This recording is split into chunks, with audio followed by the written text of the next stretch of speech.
Bonjour, on se retrouve aujourd'hui pour discuter de social selling, un terme qu'on entend de plus en plus depuis ces dernières années et de plus en plus fréquemment aujourd'hui sur les réseaux sociaux et même en dehors, dans les médias. Donc je voulais vous parler un petit peu de ce terme, de la stratégie qu'on emploie, nous ici chez D789 et puis chez nos clients évidemment aussi. Aujourd'hui, une stratégie de social selling, c'est une stratégie qui se déploie en 5 étapes majeures.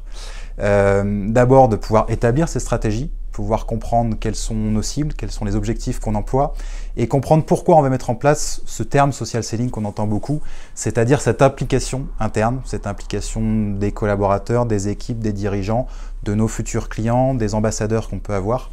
Le but, c'est d'emmener tout le monde et pour ça, il faut qu'on ait une stratégie bien posée au départ, quitte même à s'inspirer de nos concurrents, voir un petit peu leurs bonnes pratiques. Donc pouvoir établir sur papier, vraiment se dire, allez, on formalise une stratégie, un document de cadrage qui va nous servir sur 1 an, 2 ans, 3 ans, 4 ans, avec justement les différentes étapes de cette fameuse stratégie de social selling.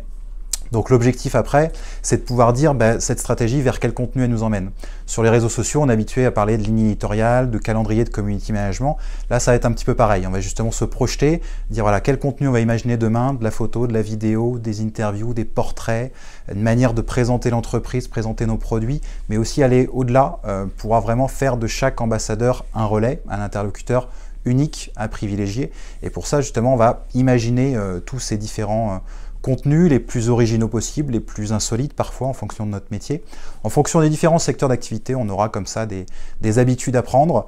Plus on sera dans le B2B, plus on cherchera à montrer notre expertise, notre valeur ajoutée à travers des contenus les plus sérieux possibles. Et puis plus on sera dans le B2C, plus on peut aussi imaginer du social selling avec une implication des collaborateurs sur des contenus parfois peut-être un peu plus légers ou qui leur correspondent directement, qui correspondent aux différents pôles de l'entreprise. On va souvent en parler en B2B justement parce que le but c'est de se faire un relais. On parle de social selling entre guillemets vente. En réalité, ça va surtout être un outil d'aide à la vente pour les commerciaux, pour que chacun puisse s'aider d'un contenu, d'un support pour améliorer ses mises en relation. Donc c'est pour ça que le contenu ne suffira pas. Le but derrière, c'est justement qu'on puisse engager les équipes, les amener, les engager vraiment sur le long terme, sur le terrain, donc les former en avant, soit par des formations au social selling vraiment en détail, soit directement par des ateliers plus réguliers, plus récurrents, pour reprendre les basiques, les bonnes pratiques de chacun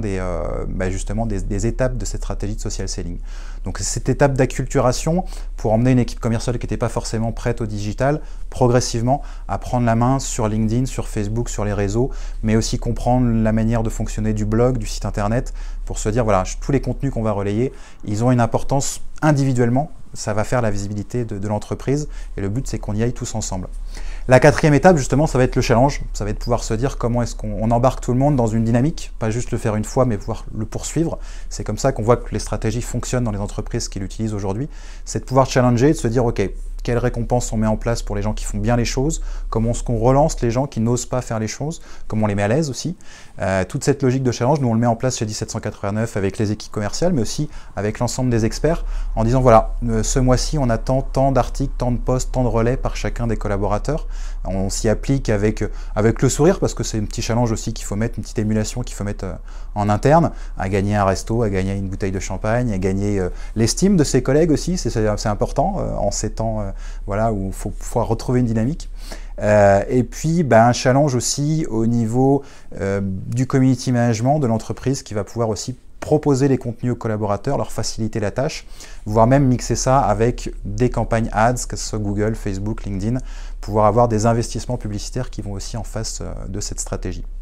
Et puis le dernier aspect, la 5e étape, c'est justement d'analyser les résultats, pouvoir se dire ok, ce mois-ci on a mis tant d'étapes en place, on a couvert tant de salons, tant d'événements, tant de collaborateurs se sont impliqués, qu'est-ce que ça a donné en termes de retour, en termes de prospects, de leads, de formulaires remplis, de téléchargement de plaquettes, comment on a pu justement jauger un petit peu la performance de cette stratégie, ce qui a eu des bons, des moins bons, pour ensuite retourner vers la stratégie des mois suivants et se dire ok, on va se focaliser vraiment là-dessus, on va insister sur telle personne qui est encore plus volontaire, qui est force de proposition, on va insister sur tel autre type de contenu, vraiment faire une sorte de reporting par mois ou par trimestre, c'est ce qu'on essaye aussi de faire, ça va jouer aussi pour le challenge et le but voilà, c'est de trouver cette dynamique vraiment à long terme.